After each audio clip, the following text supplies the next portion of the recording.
Mr. Vaishnav, let me begin with what's occupying the minds of many people, which is around AI. There's a huge debate around AI around the world with around deep tech. You have said that our foundational AI model for India will be ready in, say, next 5 or 6 months. Are we on track for that, sir? Absolutely, we are on track. See, if you look at the talent concentration that we have in our country, among the highest talent nations is India. When we look at how we are democratizing the access to AI GPUs, compute power, our model has been today appreciated by everybody, right? So we have already got 14,000 GPUs empaneled and another round getting soon. So combine these two, the talent as well as the compute power which is available for many people to use, this has given us a very good edge to our developers and our startups, and it's going very well. I must say, I recently read a tweet from, I think Sam Altman tweeted, the way our country has adapted AI, it's phenomenal. It's really, really huge, enthusiastic adoption of AI. So also on the first Made in India chip, you would put a deadline of September, October this year. How realistic is that, and is that happening? Oh, that's very much on track. All the 5 units construction going on very well. The plants are now getting set up. At some places, the validation of the machinery is going on. So it's absolutely on track to have the first Made in India chip rollout this year. Right. So you said that, we are going to have a foundational model very soon. Are we late in the game? There is this whole debate that, if China could come from behind, produce DeepSeek that has totally shaken Silicon Valley, why couldn't India do that with a fraction of the cost, considering we have the best tech talent in the world? So, do you think we are late in the game? Secondly, sir, where do you stand on this whole debate on whether India should look at models? Should India look at use cases? Because Nandan Nilekani has often said, let the big boys in the valley spend all the money. We will build the best AI applications on top of it. Where do you stand, sir? See, this is just the first chapter of the AI book. This is just a beginning of what AI can do, what it is going to do in coming years. In the industrial world, we have been using AI for almost 20 years now. Lots of maintenance work, lots of machine, lots of industrial plants, where it was not called AI, it was called machine learning and large data, big data kind of things. Lot of IoTs, lot of sensors, lots of those things were already happening in the industrial world. Now it has come to a B2C kind of consumption, a new setup where practically everybody is using AI. So I wouldn't say that we are late. I would say that since this is just a beginning of this entire new industrial revolution, as many people call it, we are very much in the race, and we will be among the top few countries who have that ability to harness the power of this new technology. Foundational models would be needed. They would be needed for two different reasons. First reason is your ability to have control over, as a country, not just as government, but more as a country, your ability to have control over this very key technology is very, very important. Just like it's very important to have your own telecom stack. Just like it's very important to have your digital infrastructure.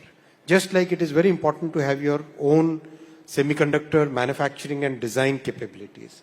Similarly, we must have the LLM within our ecosystem. Second reason is biases. Biases can be very dangerous. They can really play very negatively, play out very negatively. So it's very important to have the bias-free, diversity embracing, understanding the cultural context of our country, making sure that so diverse a country as we are, we should be able to have the AI understand that and be free from those biases. That's why it's important. So on social media, sir, there are issues around fake news, and there is also the DPDP bill which has been passed, which was passed by your government under your tenure. What is the time frame for operationalizing those rules, and when will we see the rubber hitting the road, as it were? See, the approach that we have followed, there are two things that we have meticulously followed. One, we decided not to make either the rules or the act very prescriptive. We wanted it to be very principles based. Now that's a very different approach from what the Western governments took, that approach. Their approach was very prescriptive, identifying the number of hours and all that kind of stuff, right? So we wanted it to be very principles based. Same thought process we are following in the rules. The second thing that we always followed was we wanted the entire process to be very consultative. And because of that consultative process, for example, when we were drafting the law, I think we had more than 35,000 inputs from various stakeholders, and we used all those inputs to finally draft our bill. Same process we are following now. The consultation process is in its final laps. Most of the inputs that we wanted have already been received, and we should now be in a position to do the final draft. Right. In the last week, sir, there's also been this huge debate and discussion in the Indian startup ecosystem on the type of entrepreneurship that is coming out of India. You know, there is a view that India has done very well for itself. It's one of the biggest startup ecosystems in the world. But is there enough depth? Is there enough deep tech being built?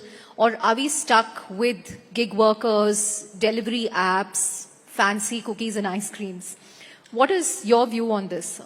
I think in our economy and our country, there is a space for practically everything. I must share with you that some of these startups are really working on very good, very key, very difficult technologies. For example, there is a startup, I wouldn't take the names, which is working on developing a chip. It's basically software. It's a fabless company, and their chip will be used in mobile. There are other companies which are working on variety of different semiconductor as well as AI technologies. There are more than 100 startups in IIT Madras itself, which are deep tech startups. So I think there is a space for all. Ultimately, what does a startup or an entrepreneur try to do? They try to solve a problem. So solving a problem in every space is required. Every sector is required. So I think in our economy, there is a space for all. तो जो लोग कहते हैं कि सरकार और क्या कर सकती है स्टार्टअप इकोसिस्टम को इंकरेज करने के लिए कि लोगों का इश्यूज हो रहे हैं, उस पे आपकी क्या प्रतिक्रिया रहेगी? देखिए, सरकार ने अपनी तरफ से बहुत बड़ा एक रोल प्ले किया है. 10 साल पहले अगर आप देखते हैं तो स्टार्टअप्स कितने 300-400 ही थे. आज 1.5 लाख से ज्यादा है. सरकार ने एक पूरा एक एनवायरनमेंट क्रिएट किया जिससे भारत एक 3rd लार्जेस्ट स्टार्टअप इकोसिस्टम बना है. सभी का रोल होता है.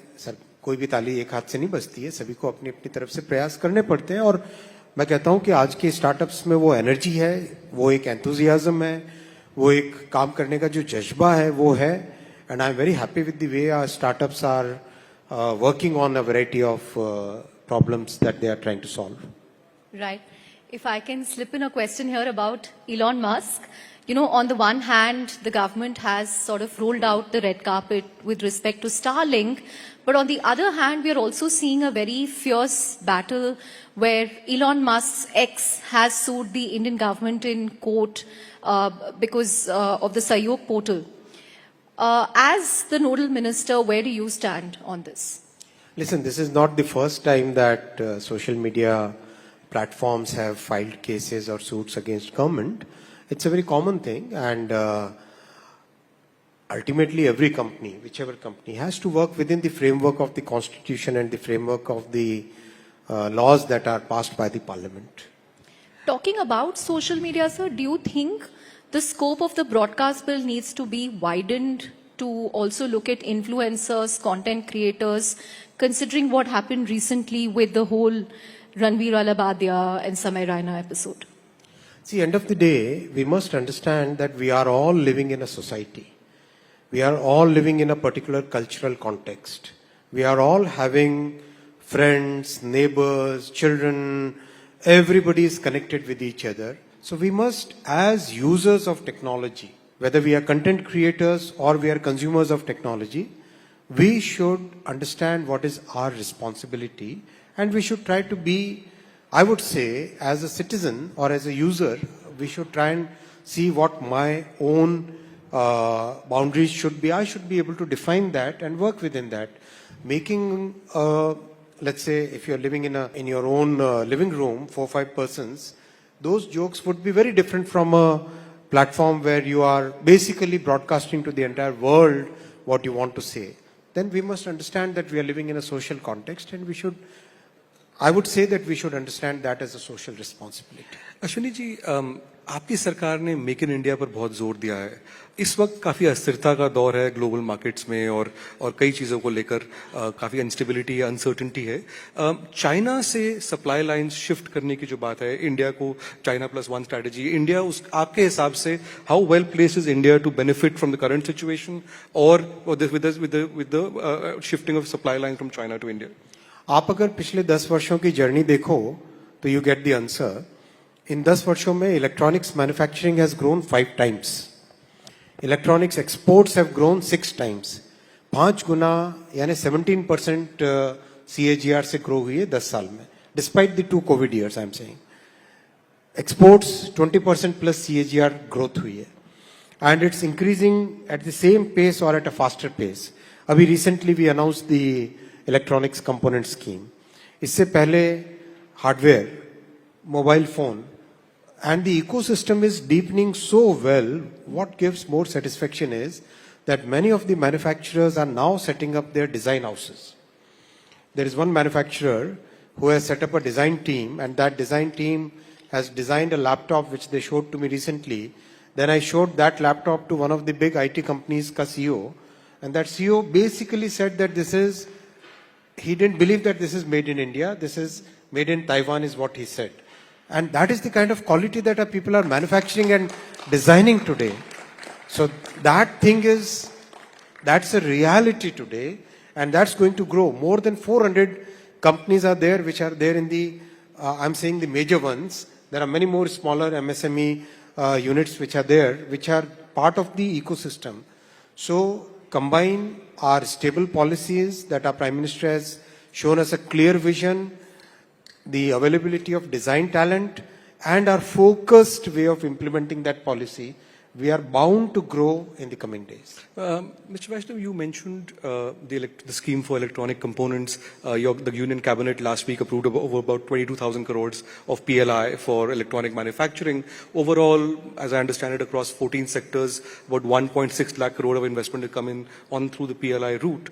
But how do you react to criticism by those like Raghuram Rajan, who argue that the PLI scheme essentially just subsidizes a whole bunch of foreign investors?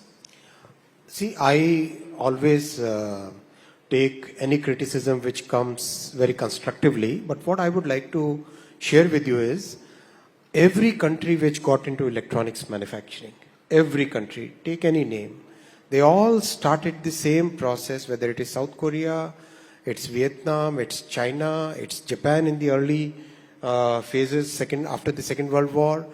Most countries had a similar phase, and especially in the last 30-40 years, you start with manufacturing of the finished goods, then you go to the modules, then you go to the components, and we are exactly following that same trajectory. We started with finished goods, now we are and we already do modules, now we are already in the component stage. The highest possible domestic value addition that any country has shown is in the range of 38% after 30, 40, 35 years of working in that sector. Within very small time span of 10, 11 years, we have already reached 20% plus. And we are going to double this in the coming 5 years. So it's a very systematic, methodical journey. And to the critics, I would like to point out, electronics manufacturing is today giving good, meaningful employment to 25 lakh people. 25 lakh people. And some of these employment, and a large number of this employment, is for young women coming from rural areas with very little education, but very good, strong determination to make a difference, to work in sophisticated technologies. I like to give one example where I visited one of the factories, one of the plants. The girl was from a village of Bihar, and she said that when she goes back to the village, गांव जब वापस जाती है, तो गांव के प्रधान से ज्यादा इज्जत उसको मिलती है, क्योंकि जब वो बताती है कि मैं मोबाइल फोन मैन्युफैक्चर करती हूं. It's a very touching human thing. That's an amazing anecdote, Mr. Vaishnav. I just wanted to also ask you about phone manufacturers, right? So some of the biggest phone manufacturers in India are Chinese makers like Oppo and Vivo, more than Apple in India sales. So would they be eligible for PLI? There have been reports that the government has encouraged these companies to enter into joint ventures with Indian companies. How is this going to work? Listen, any country or any company which wants to come and work in India, they have full freedom to work, and companies generally prefer joint venture mode when they want to go up the learning curve at a faster pace. Ashwini ji, the Katra Srinagar Vande Bharat will be inaugurated by the Prime Minister in next 9-10 days or so. How symbolic is this in the idea of India? And also on the Vande Bharat project overall, at last count करीब 136 Vande Bharat चल चुकी हैं. ये number कहाँ तक जाएगा? Manufacturing is continuously happening, so I think that's, and people like it. Some of the parameters Vande Bharat is actually better than some of the best trains in the country, as you are aware. Acceleration pay, noise level inside the train, the vibration levels. That's because the design has been done with lot of thought in it. देखिए, कश्मीर और जम्मू को, श्रीनगर को और जम्मू को जोड़ने का, ये rail से जोड़ने का, ये एक बहुत बड़ा सपना है देश का. और इस सपने को प्रधानमंत्री श्री नरेंद्र मोदी जी ने अपनी बहुत स्ट्रॉन्ग संकल्प के साथ, this is a project which required tremendous tenacity, tremendous design work, lots and lots of engineering inputs were there. It's a very difficult project, but ये प्रधानमंत्री जी का पॉलिटिकल विल पावर है, पॉलिटिकल क्लैरिटी है, जिसके कारण ये प्रोजेक्ट कंप्लीट हो पाया. Ashwini ji, let me ask you about safety, क्योंकि जब जहां तक कवच सिस्टम की बात है, इसके बारे में कई बात होती है. जब इसका पहला टेस्ट हुआ था तो आप खुद बैठे थे उस इंजन में रेलवे बोर्ड के ऑफिशियल्स के साथ लास्ट मिनट तक. You sat there yourself. When do we expect the Kavach system to be implemented across the country and us to go to zero accident rates? बहुत significant progress हुई है compared to the period 10 years before. We have already reduced the number of incidents by almost 80%. That is the improvement which has happened in the last 10 years, and that improvement is now significantly moving forward in a big way.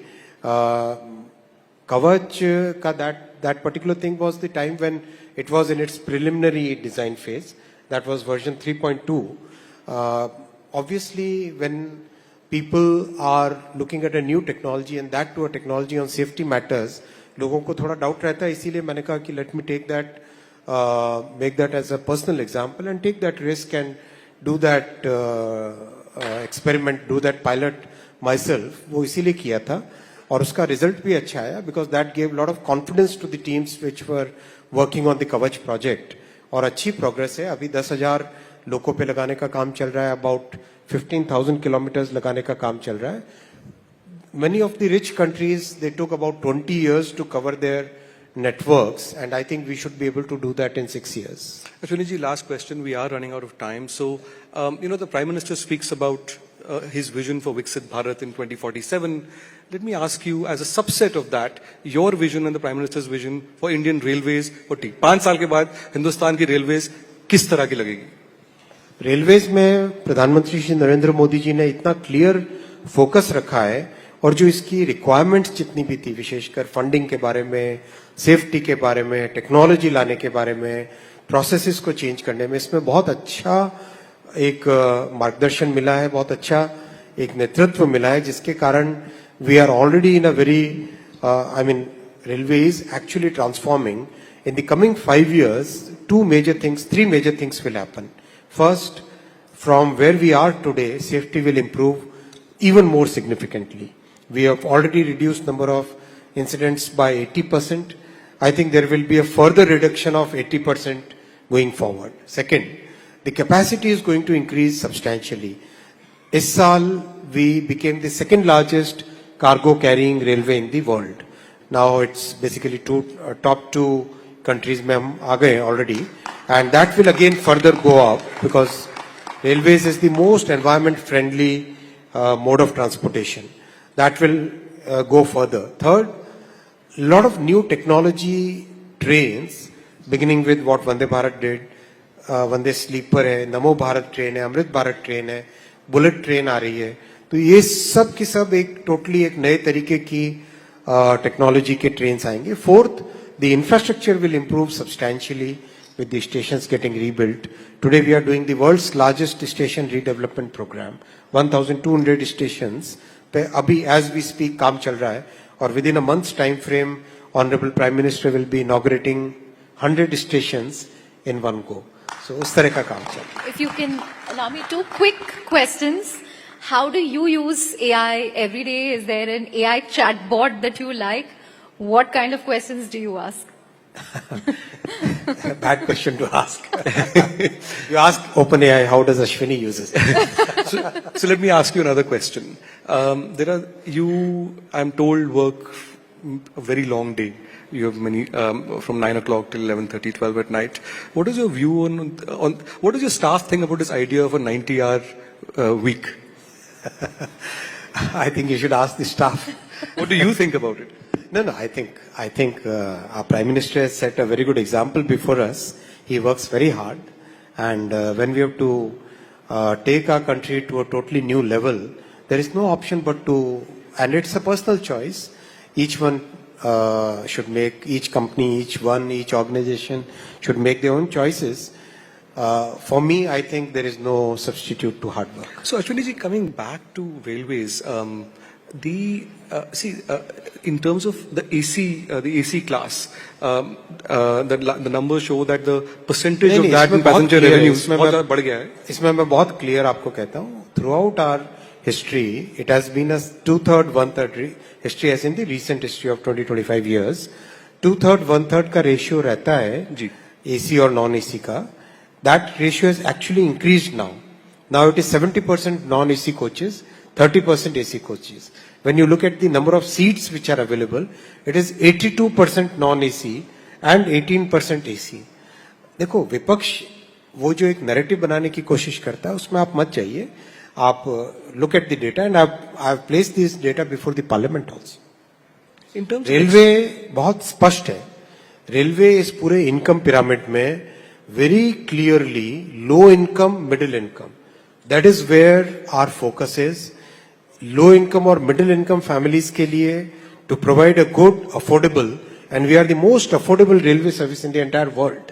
Compared even to our neighbors Pakistan and Bangladesh and Sri Lanka, we are at least half or sometimes 1/4 the price that they charge.